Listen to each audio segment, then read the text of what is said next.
Olá, muito boa noite para você. Veja os destaques de hoje do Assembleia em Foco, segunda edição. Conheça as leis que asseguram os direitos do consumidor maranhense. E IMEC fiscaliza cronotacógrafos dos ônibus dos transportes coletivos de São Luís. E o passeio pela Casa Josué Montelo, que guarda relíquias da vida pessoal e profissional do maranhense, considerado um dos mais importantes escritores do país. O Assembleia em Foco, segunda edição, está começando.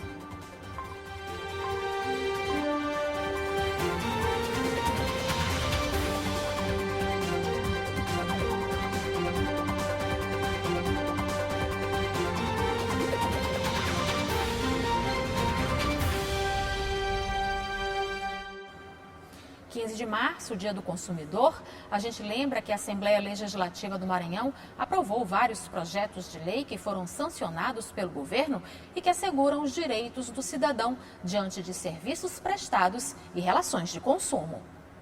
Se de um lado tem consumidores sempre em busca de produtos e serviços, na outra ponta o que não falta é gente querendo vender.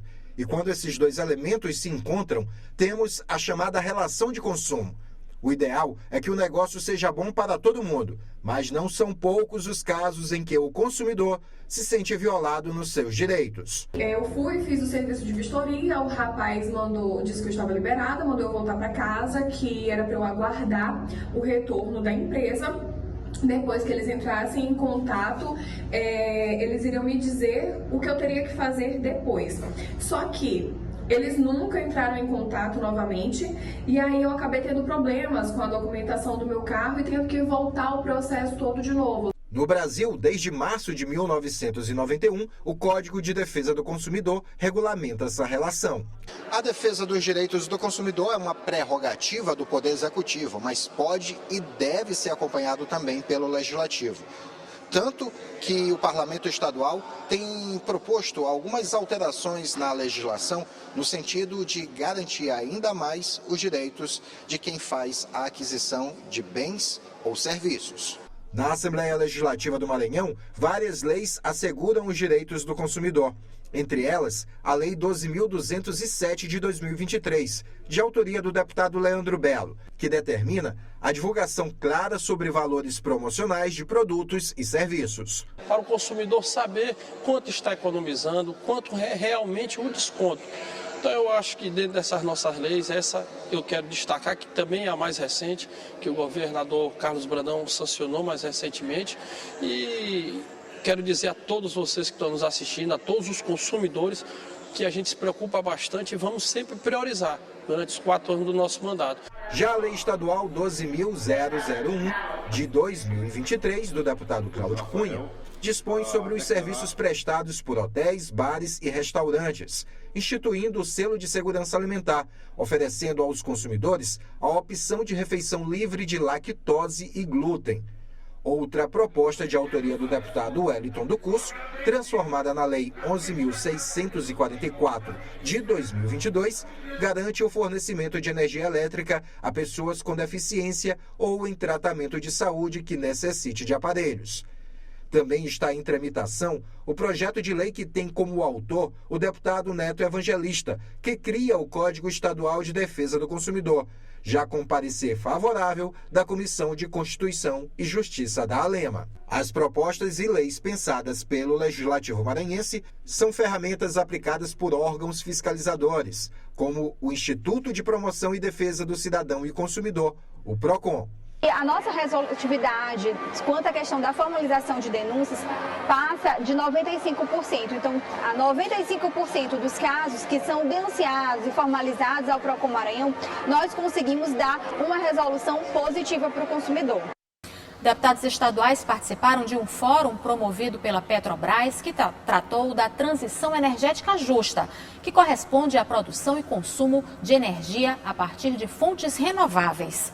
A Petrobras promoveu o fórum em parceria com o governo do Maranhão e com o consórcio da Amazônia Legal, destacando como tema principal a transição energética justa. A transição corresponde à produção e consumo de energia mais limpa a partir de fontes renováveis, ou seja, passar do consumo e produção de energia que gera emissão de carbono e polui o meio ambiente para a produção e consumo de energia limpa, que gera menos gases de efeito estufa. Em coletiva à imprensa, o presidente da Petrobras, Jean Paul Prats, ressaltou que o objetivo é que esta transição energética aconteça de forma gradual e responsável, sem abrir mão da produção do petróleo. A Petrobras tem lastro para reafirmar esse compromisso. Respeito é o balizador principal da nossa atuação na Amazônia. Eu quero relembrar que a nossa produção de petróleo nessa região começou na década de 80, quando o país começou a despertar de forma mais consciente para a questão ambiental. Os anos 80 foram marcados pela luta do inesquecível Chico Mendes e de tantos outros ativistas pela Amazônia. Foram o momento em que começamos a nossa produção de óleo e gás no campo de Urucu. O evento contou com a presença da presidente da Assembleia Legislativa, deputada Iracema Vale, e de uma comitiva de deputados estaduais interessados em saber como a transição energética justa vai favorecer o Estado e os maranhenses. O Maranhão é beneficiado pela sua natureza natural do nosso estado, em especial Barreirinhas, que é uma região tão importante já com seu potencial turístico, agora com seu potencial econômico através da energia que está sendo pesquisada e vai começar logo em breve as escavações, os poços, para que possa ter a exploração do petróleo. É um momento único para o nosso estado, trazer tantos especialistas, coordenados pela Petrobras e pelo governo do estado. Nós entendemos que a participação popular, a participação dos parlamentares, da sociedade civil é fundamental. É um momento importante, é um momento de ganho para o nosso estado, é um momento de soma para o país, é um momento onde vai ser perfurados mais poços aí de petróleo em busca de melhoramento.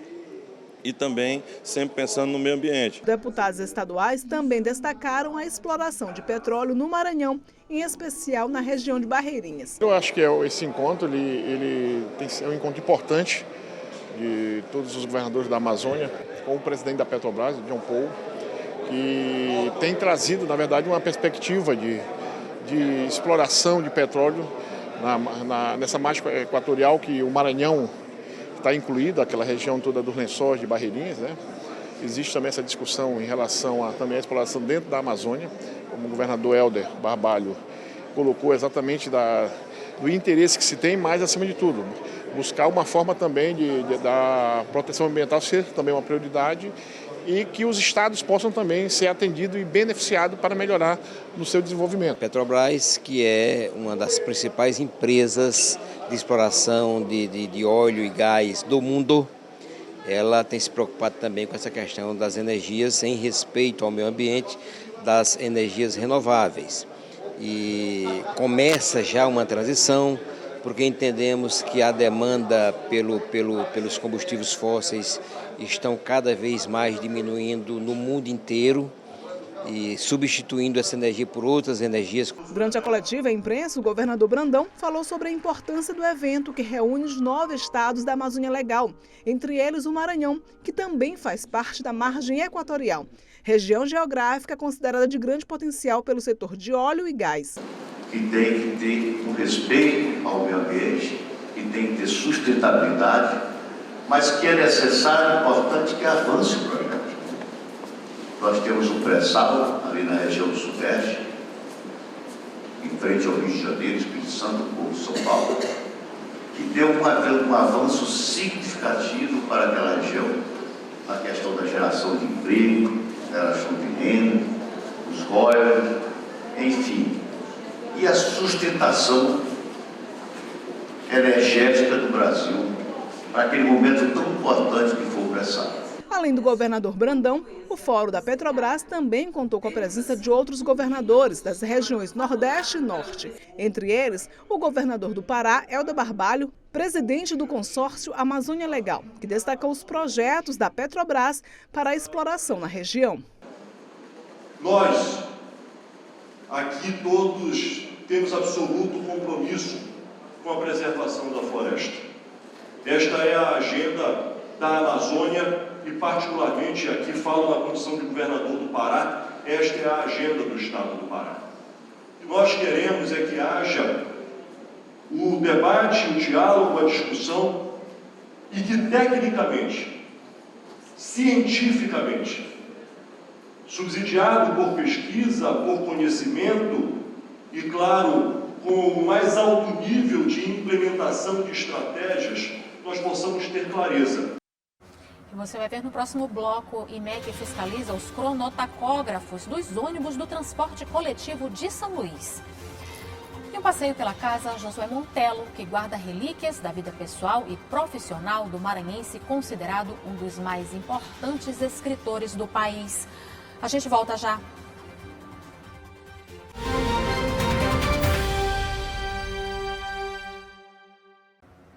O IMEC realizou em São Luís a Operação Transporte Seguro, que verificou o funcionamento dos cronotacógrafos dos ônibus do transporte coletivo da capital. Esse aparelho, de nome diferente, é responsável por guardar registros importantes para a garantia de segurança dos motoristas e dos passageiros. Durante a Operação Transporte Seguro, foi verificado o funcionamento correto de aparelhos como este, os cronotacógrafos, presentes nos ônibus que fazem parte do sistema de transporte público da capital. Os aparelhos são responsáveis por registros importantes para a garantia da segurança de condutores, passageiros e pedestres. O cronotacógrafo, ele é a caixa preta do ônibus. Ele vai dizer o quê? Como o ônibus vinha transitando, se ele transitou, a velocidade que ele transitava. Então, em caso de um acidente, você teve uma batida, você se machucou dentro do ônibus, você foi atropelado, aconteceu alguma coisa, é o tacógrafo para dizer a velocidade que aquele motorista vinha transitando. O equipamento também está presente em veículos de carga. A fiscalização faz parte da rotina da equipe do Instituto de Metrologia e Qualidade Industrial do Maranhão. O Instituto de Metrologia e Qualidade Industrial, ele faz esse tipo de fiscalização no estado do Maranhão, também em caminhões, né, em todo veículo de carga acima de 4.536 quilos. Esses veículos são verificados. Em veículo de transporte, aqueles que carregam mais de 10 passageiros, eles têm que ter o cronotacógrafo e é essa garantia que o IMEC ele vai trabalhar verificando esse equipamento. Newton conhece bem o equipamento com o qual trabalha há vários anos, sabe das garantias da manutenção adequada. É bom para nós, é bom para o povo, para a população, para os passageiros. Veja agora como fica o tempo neste fim de semana. A Ananda Fontinelli traz a previsão para os próximos dias. Boa noite, Ananda. E boa noite para você que está em casa. Vamos à previsão do tempo para esse final de semana. Olha só, na capital a previsão é de muita chuva. Os termômetros marcam a mínima de 26 e a máxima chega a 29 graus no sábado. Já no domingo a possibilidade é de chuva durante o dia e a mínima fica entre 25 e a máxima também chega até os 29 graus. E para o fim de semana a previsão é de 20 milímetros de chuva. Já na cidade de Arame é esperado chuva com trovoadas no final de semana. Os termômetros variam entre 24 e chegam até os 32 graus e os moradores devem ficar atentos com a mudança no clima do sábado para o domingo. E para a gente encerrar, Eli, vamos à cidade de Nina Rodrigues, no Baixo Munim. A previsão para lá no fim de semana é de chuva no sábado. Já no domingo, o tempo pode ficar parcialmente nublado lá na região. A mínima é de 23 e a máxima chega até os 31 graus. É isso, Eli. Bom fim de semana e a gente volta a se encontrar segunda-feira. Até lá! Hoje completam 18 anos de morte do escritor Josué Montelo, autor de obras como Os Tambores de São Luís e Cais da Sagração. Montelo sempre ambientou seus romances em temáticas maranhenses e é lembrado pelo legado que deixou para a cultura e a literatura brasileira. E como forma de homenagear esse romancista, você vai dar um passeio agora pela Casa de Cultura, que guarda um acervo de verdadeiras relíquias que contam histórias, pessoas, pessoais e profissionais desse maranhense que, entre outros títulos, foi também presidente da Academia Brasileira de Letras.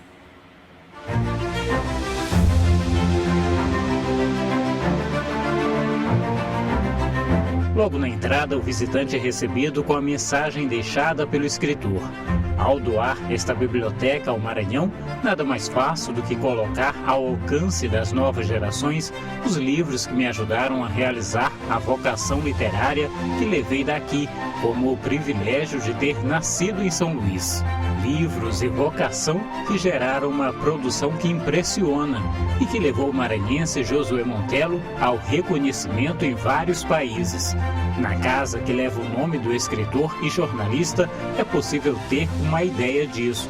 São mais de 50 mil títulos e publicações bibliográficas, 40 mil documentos e 3 mil peças museológicas. Tudo doado por Josué Montelo.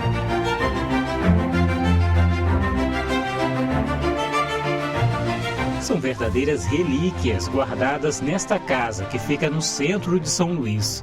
Aqui nesse salão, por exemplo, são realizadas exposições durante o ano inteiro, como essa, que fala da relação entre Gonçalves Dias e Josué Montello, inclusive com obras raras, como revistas da época da Academia Brasileira de Letras. São várias publicações que demonstram a relação de admiração, como o programa do primeiro curso na instituição e um livro com 20 histórias curiosas sobre o poeta.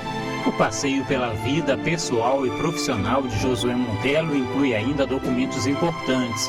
O manuscrito do primeiro livro lançado em 1941, correspondências com outros autores reconhecidos, ofícios e declarações de quando ocupou cargos de representação internacional e como presidente da Academia Brasileira de Letras. Bem, a Casa de Cultura Josué Montello, com 40 anos de fundação, ela vem desenvolvendo atividades, oferecendo como uma instituição de cultura 3 tipos de espaços na casa, que é o espaço bibliográfico, que são os livros que pertenceram ao próprio Josué Montello e também de outros escritores, outras pessoas que nos doaram, para pesquisa e também para a leitura das pessoas que nos procuram. Nós também temos o acervo arquivístico, que são buscados pelos pesquisadores, voltados para a vida do próprio Josué Montello, e principalmente o nosso museu, que é um atrativo para todas as faixas etárias,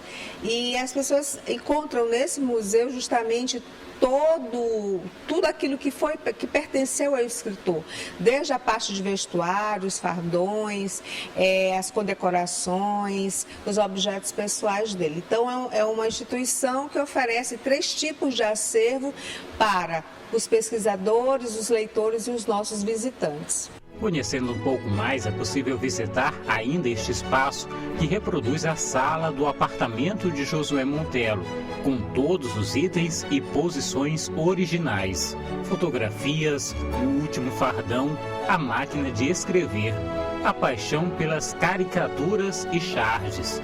Estilo de vida que buscou a valorização do conhecimento e que ainda hoje desperta interesse e serve de fonte para pesquisadores de diversas áreas. Sim, essa foi a maior preocupação. Quando ele foi homenageado com a criação dessa instituição, que é uma instituição da cultura pública, e que ele teve a preocupação de doar por livre e espontânea vontade esse acervo, a grande preocupação dele era oferecer ao público maranhense tudo aquilo que ele não obteve quando na adolescência, ou seja, uma biblioteca com livros, com acervo de qualidade, um atrativo cultural que aumentasse o conhecimento das pessoas, dos jovens principalmente. A Casa Josué Montello fica na Rua das Hortas, no centro da cidade, e abre as portas para visitação pública de segunda a sexta-feira, das 8 da manhã às 6 da tarde. Um passeio literário imperdível para maranhenses, estudiosos e turistas também.